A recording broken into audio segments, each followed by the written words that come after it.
नमस्कार मित्रों, आज हम बीएससी फाइनल मैथ्स वलय सिद्धांत हमारी बुक चल रही है और इस बुक के अंदर चैप्टर नंबर फर्स्ट रिंग या वलय और एग्जाम्पल नंबर 4 का अध्ययन करेंगे स्टूडेंट्स। आज हम एग्जाम्पल नंबर 3 तक पीछे की वीडियोज़ के अंदर हमने अध्ययन कर लिया है। अगर पूर्व वीडियोज़ आपने नहीं देखा है तो पहले आप पूर्व वीडियोज़ देखिए स्टूडेंट्स, उसके बाद में इस वीडियोज़ को देखिए। तो सिद्ध कीजिए कि R पहली संक्रिया इस तरीके से दी गई है जबकि दूसरी संक्रिया इस तरीके से दी गई है।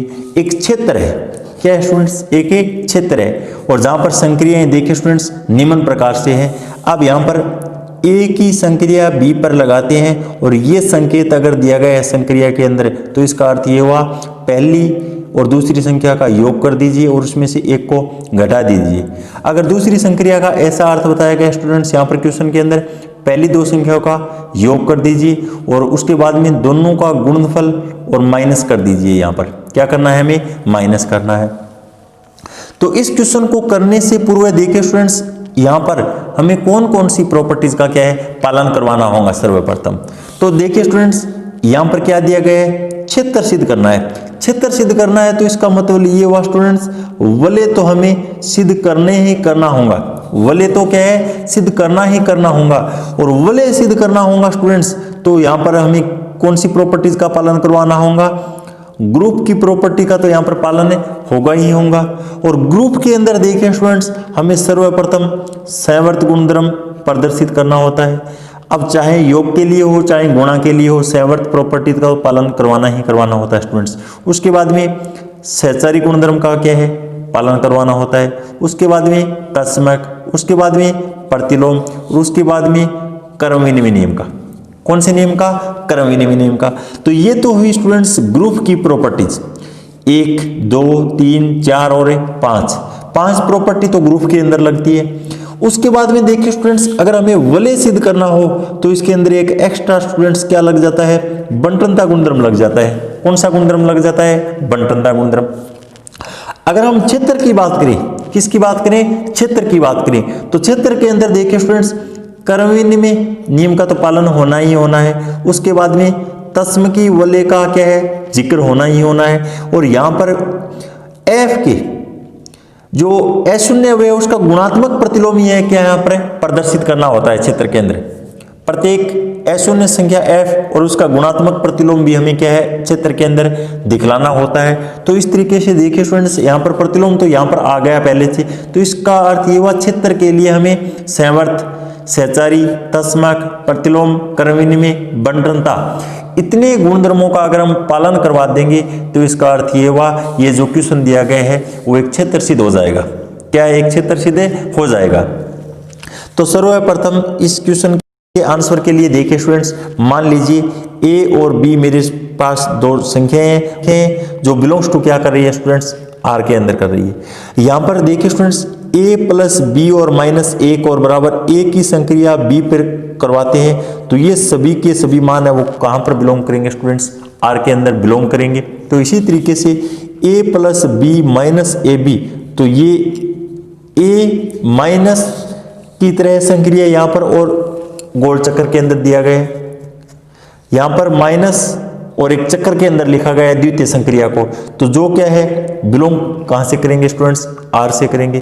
तो इसका अर्थ ये हुआ स्टूडेंट्स यहां पर हम यूं बोल सकते हैं, इसलिए ये संक्रिया और ये संक्रिया R में द्विआधारी क्या है स्टूडेंट्स, द्विआधारी संक्रियाएं हैं। संक्रियाएं इसका अर्थ ये हुआ स्टूडेंट्स यहाँ पर संवर्त गुणधर्म का क्या होता है, पालन होता है। द्विआधारी संक्रियाएं नाम बोल दीजिए स्टूडेंट्स या संवर्त प्रॉपर्टीज का यहाँ पर पालन होता है ऐसा बोल दीजिए, एक ही बात है। उसके बाद में देखिए स्टूडेंट्स हमें जो निकाय दिया गया है क्या है स्टूडेंट्स, हमें जो निकाय दिया गया है R इस संक्रिया के लिए और इस संक्रिया के लिए फील्ड अभिगरितों का हम सत्यापन करेंगे और इस सत्यापन के अंदर हम R11 और इसके अंदर सहचर्यता गुणधर्म लेते हैं। कौन सा गुणधर्म लेते हैं हम, सहचर्यता या एसोसिएटिविटी। अब देखिए स्टूडेंट्स सहचर्यता के अंदर क्या होता है, A और B तो दो संख्याएं तो हमें क्वेश्चन के अंदर दी होती है, तीसरी संख्या हमें माननी होती है, जो उसको मैंने सी मान लिया है और बिलोंग्स टू क्या है स्टूडेंट्स, आर।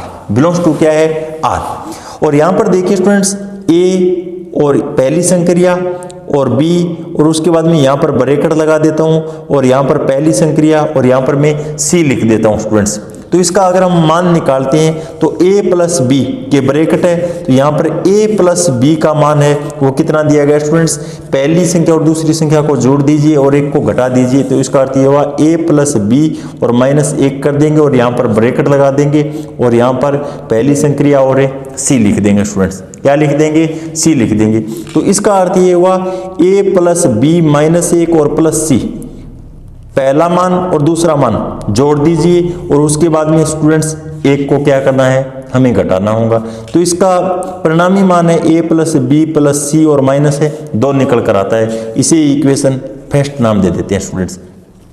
अब उसके बाद में सहचर्यता के अंदर हमें a प्लस बी प्लस सी, अब यहां पर मैं देखिए स्टूडेंट्स बी सी के ब्रैकेट लगा देता हूं। किसके ब्रैकेट लगा देता हूं, बी और सी के ब्रैकेट लगा देता हूं। तो यहां पर देखिए स्टूडेंट्स a प्लस पहली संक्रिया इस तरीके से। अब इसका मान निकालना है हमें, तो यहां पर पहली संख्या क्या है मेरी b है और दूसरी संख्या क्या है c, तो मैं b प्लस सी को जोड़ दूंगा और एक को क्या है स्टूडेंट से घटा दूंगा। अब यहां पर देखिए, अब ये पहला मान है और ये इतना पूरा का पूरा दूसरा मान है, तो यहां पर a plus B plus C minus 1 और एक को क्या है घटा दूंगा स्टूडेंट्स में। तो इसका मान a प्लस बी प्लस सी और माइनस 2 और इसे इक्वेशन सेकंड नाम दे देता हूं स्टूडेंट्स। अब यहां पर देखिए स्टूडेंट्स, इसलिए इक्वेशन फर्स्ट एंड सेकंड से दोनों मान क्या है स्टूडेंट्स, बराबर है। तो यहां पर हम यूं बोल सकते हैं स्टूडेंट्स a प्लस बी और प्लस सी। देखिए स्टूडेंट्स प्लस ऐसा बोला है इसलिए मैंने यहां पर बार बार के अंदर पहली संक्रिया और यहां पर अगर ए बी के ब्रैकेट है तो यहां पर देखिए स्टूडेंट्स बी सी के क्या है ब्रैकेट लग जाएगा और इन दोनों का मान क्या है, इक्वल है। तो इसका अर्थ ये हुआ यहां पर ए बी और सी जो मान लिए वो बिलोंग्स टू आर कर रहे हैं और सहचर्यता नियम का क्या हो रहा है स्टूडेंट से पालन हो रहा है। कौन सी नियम का पालन हो रहा है, यहाँ पर सहचर्य नियम का क्या हो रहा है स्टूडेंट से पालन हो रहा है। उसके बाद में देखिए स्टूडेंट्स, द्वितीय प्रॉपर्टी के लिए सहचारी गुणधर्म का आप पालन करवा लेना स्टूडेंट्स, अन्यथा वीडियो बहुत लंबा चला जाएगा। अब यहां पर हमें वही काम करना है, द्वितीय संक्रिया के अंदर ऐसा करना है, पहले मान और द्वितीय मान को जोड़ दीजिए और दोनों का गुणनफल है वो क्या है घटा दीजिए स्टूडेंट्स। अब यहां पर इसका मान इसके क्या आएगा स्टूडेंट्स, इक्वल आने वाला है। तो इसका अर्थ ये हुआ स्टूडेंट्स सहचारी गुणधर्म का क्या होता है, पालन होता है। सहचारी गुणधर्म का क्या होता है, पालन होता है स्टूडेंट्स। उसके बाद में देखिए स्टूडेंट्स, हमें क्रमविनिमयता सिद्ध कर देना है, कर्म विनिमयता या कम्यूटेटिविटी। अब उसके बाद में a और b बिलोंग्स टू r के अंदर लेना है। अब यहां पर a और पहली संक्रिया b, तो इसका मान ये आने वाला है। अगर हम पहले b ले लेते हैं और फिर पहली संक्रिया और उसके बाद में a लिख लेते हैं स्टूडेंट्स, तो b प्लस a आ जाएगा। तो इनका मान दोनों का क्या मान आएगा, इक्वल आएगा। तो यहां पर गुणा के लिए और योग के लिए दोनों मान समान आता है। तो इस प्रकार हम बोल सकते हैं आर में प्लस और गुणा की क्रमविनिमयता से यहाँ पर दोनों संक्रियाएं क्या है, संतुष्ट होती है स्टूडेंट्स। इसका अर्थ ये क्रमविनिमय नियम का क्या होता है, पालन होता है। अब यहाँ पर देखिए स्टूडेंट्स, हमें तस्मक शून्य और तस्मक अवयव प्रदर्शित करना है। क्या है, तस्मक एलिमेंट क्या है, प्रदर्शित करना है। तो देखिए स्टूडेंट्स, तस्मक की हमने परिभाषा क्या पढ़ी है, ए की संक्रिया अगर मैं ए के साथ करवाता हूं तो वापस क्या मिल जाना चाहिए स्टूडेंट्स, ए मिल जाना चाहिए मुझे। तो ये डेफिनेशन क्या है, तस्मक की है स्टूडेंट्स, किसकी है, तस्मक की। लेकिन यहां पर पहली संक्रिया क्या दी गई है स्टूडेंट्स, ए और प्लस ई, और इसका मान क्या मिल जाना चाहिए मुझे, ए मिल जाना चाहिए। अब यहां पर देखिए स्टूडेंट्स, इनका अर्थ ये हुआ ए और ई को जोड़ दीजिए स्टूडेंट्स और इसमें से एक को घटा दीजिए और इसका मान ए के बराबर होना चाहिए। यहां पर ए से ए को कैंसिल कर दिया मैंने, तो ई का मान कितना आता है स्टूडेंट्स, 1 आता है। पहली संक्रिया इसके लिए ई का मान कितना आता है स्टूडेंट्स, 1 आता है। और यहां पर देखिए स्टूडेंट्स, आपकी बुक के अंदर एक डायरेक्ट लिखा गया है, हमें कोई सुगंध नहीं आती है स्टूडेंट्स, एक हम डायरेक्ट ही लिख दिया। हमें क्या है, ऐसे मान निकालना होता है स्टूडेंट्स इस तरीके से। तो सर्वप्रथम आप तस्मक एलिमेंट का मान निकालिए और उसके बाद में यहाँ पर इस संक्रिया के लिए ऑपरेशन कीजिए स्टूडेंट्स। यहाँ पर पहला मान की जगह 1 रख दीजिए, दूसरे मान की जगह वापस a रख दीजिए या b रख दीजिए, उससे कोई फर्क नहीं पड़ने वाला स्टूडेंट्स। अगर आप यहाँ पर b रखोगे तो यहाँ पर b आ जाएगा, अगर a रखोगे तो a आ जाएगा। हमारी तस्मक की डेफिनेशन तो यही कहती है, एक ही संक्रिया अगर मैं e के साथ करता हूं तो वापस मेरा मान सेम आना चाहिए।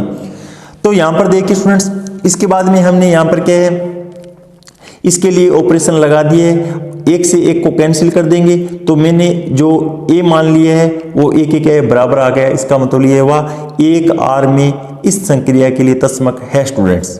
क्या है, इसके लिए तस्मक है।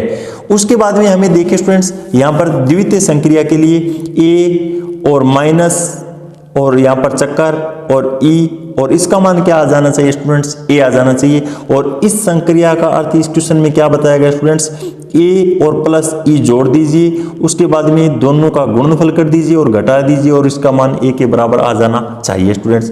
तो यहाँ से a से a को कैंसिल कर देंगे, यहाँ से e को कॉमन ले लेंगे स्टूडेंट्स, 1 माइनस a और बराबर है 0 बन जाता है स्टूडेंट्स। तो यहाँ पर हमारे पास दो कंडीशन बनती है स्टूडेंट्स, या तो e बराबर 0 होगा या फिर 1 माइनस a बराबर क्या होगा, 0 होगा। हमें तो स्टूडेंट्स तस्मक एलिमेंट निकालना है, इसका मतलब ये हुआ इस संक्रिया के लिए तस्मक क्या होगा, e होगा। e बराबर क्या होगा, 0 होगा। तो यहाँ पर देखिए स्टूडेंट्स, द्वितीय मान मैंने यहाँ पर क्या है 0 रखकर इस तरीके से मान संतुष्ट करवा दिया, जो कि क्या है, तस्मक है, इसका है स्टूडेंट्स। अब उसके बाद में देखिए स्टूडेंट्स, हमें प्रतिलोम अस्तित्व दिखाना होता है। और वैसे तो यहाँ पर क्षेत्र की जो अंतिम महत्वपूर्ण प्रॉपर्टी होती है, गुणात्मक प्रतिलोम विद्यमान होना चाहिए, तो वो यहीं पर प्रदर्शित हो जाएगा। गुणात्मक प्रतिलोम अलग से प्रदर्शित करने की कोई आवश्यकता नहीं है स्टूडेंट्स। तो यहाँ पर प्रतिलोम की डेफिनेशन क्या होती है, देखिए स्टूडेंट्स, एक ही संक्रिया में a इनवर्स के साथ करवाऊं ताकि मेरा तस्मक e मिल जाए। क्या मिल जाए, e मिल जाए। तो यहाँ पर देखिए स्टूडेंट्स, एक ही संक्रिया, और यहाँ पर पहली संक्रिया क्या है स्टूडेंट्स, ये है, और a इनवर्स के साथ करवाता हूँ। तो यहाँ पर इस संक्रिया के लिए मेरा पहला मान क्या है, 1 निकला है, तो मैं क्या रख दूंगा स्टूडेंट्स, यहाँ पर 1 रख दूंगा। कितना रख दूंगा, 1, क्योंकि इस संक्रिया के लिए e का मान मेरा कितना है, 1 है। तो इसका अर्थ ये हुआ students, a plus a inverse को जोड़ दीजिए और माइनस 1 को क्या कर दीजिए, घटा दीजिए और बराबर 1 आ जाना चाहिए स्टूडेंट्स। अब उसके बाद में देखिए students, a plus a inverse और यहाँ पर क्या कर देंगे, 2 कर देंगे स्टूडेंट्स, और a इनवर्स बराबर 2 माइनस a। तो यहाँ पर मेरा a इनवर्स का मान है वो क्या लेना है हमें, 2 माइनस a पर क्या है, इस नियम को संतुष्ट करवाना होगा स्टूडेंट्स। तो यहाँ पर देखिए स्टूडेंट्स, आपकी बुक के अंदर केवल और केवल डायरेक्ट यहाँ पर 2 माइनस a लिखा गया है, ऐसा नहीं बताया गया है कि 2 माइनस ऐसे 2 माइनस a है वो कैसे लिया गया है। तो यहाँ पर हमें इस तरीके से क्या है, मान लेना होगा स्टूडेंट्स। तो इस तरीके से 2 माइनस a की पहली संक्रिया में a के साथ करवाता हूँ स्टूडेंट्स, तो मेरा मान कितना आता है, 1 आता है, जो कि सत्य है, क्योंकि यहाँ पर पहली संक्रिया के लिए कि मेरा तस्मक e बराबर 1 आ जाना चाहिए, जो क्या है, मुझे 1 मिल रहा है। तो इसका मतलब ये हुआ पहली संक्रिया के लिए प्रतिलोम का भी क्या है, अस्तित्व है स्टूडेंट्स। उसके बाद में हमें देखिए द्वितीय संक्रिया के लिए प्रतिलोम का मान इस तरीके से निकालना होगा। a की द्वितीय संक्रिया a इनवर्स के साथ करवाते हैं तो e का मतलब यहाँ पर 0 मिल जाना चाहिए, और 0 मिलने के बाद में यहाँ पर सरलीकरण करते हैं तो a इनवर्स मेरे पास इतना मान निकल कर आता है स्टूडेंट्स।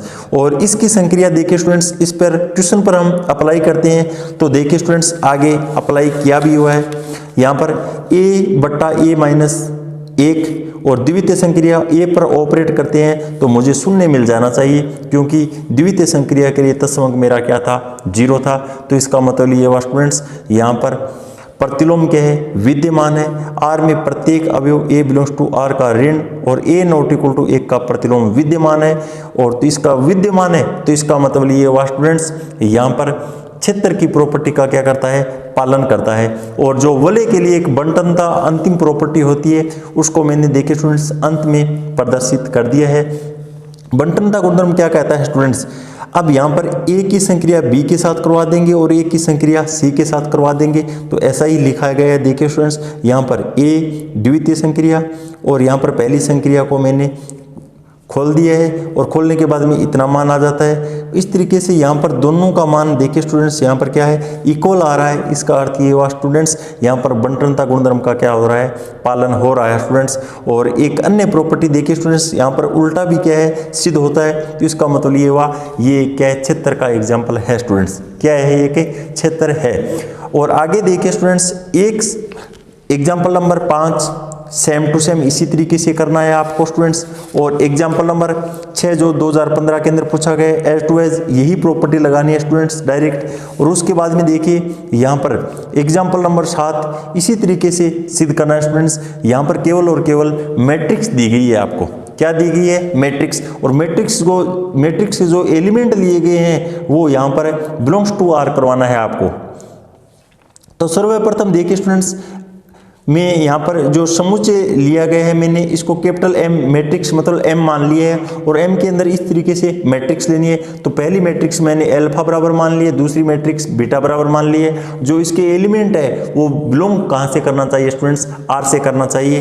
तो इसके बाद में देखिए स्टूडेंट्स, यहाँ पर सर्वप्रथम हम संवर्त गुणधर्म का क्या करवा देंगे, पालन। संवर्त का अर्थ ये हुआ योग और गुणन प्रॉपर्टी का क्या करवा देंगे, पालन करवा देंगे। तो यहाँ पर योग और गुणन का क्या है, पालन हो गया, तो मतलब संवर्त हो गई सिद्ध। उसके बाद में हमें m प्लस गुणा का वलय के अभिकृतों के लिए परीक्षण करना होगा। पहला शास्त्रीयता सिद्ध कर देंगे, कर्म विनिमय सिद्ध कर देंगे, शून्य अवयव का अस्तित्व दिखा देंगे। और उसके बाद में योज्य प्रतिलोम भी निकाल देंगे स्टूडेंट्स। उसके बाद में बंटनता गुणधर्म को भी क्या करवा देंगे, संतुष्ट करवा देंगे।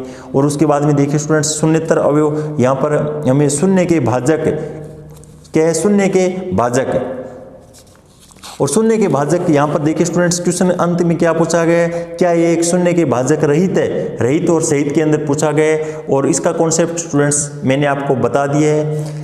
रहित है इसका मतलब या तो a बराबर 0 होगा या फिर b बराबर 0 होना चाहिए, तभी ये मैट्रिक्स का मान क्या शून्य आ सकता है, अन्यथा इसका मान शून्य नहीं आ सकता स्टूडेंट्स। तो यहाँ पर जो क्वेश्चन दिया गया है इसके अंदर m प्लस गुणा में क्या है, शून्य के भाजक है स्टूडेंट्स। क्या है, शून्य के भाजक।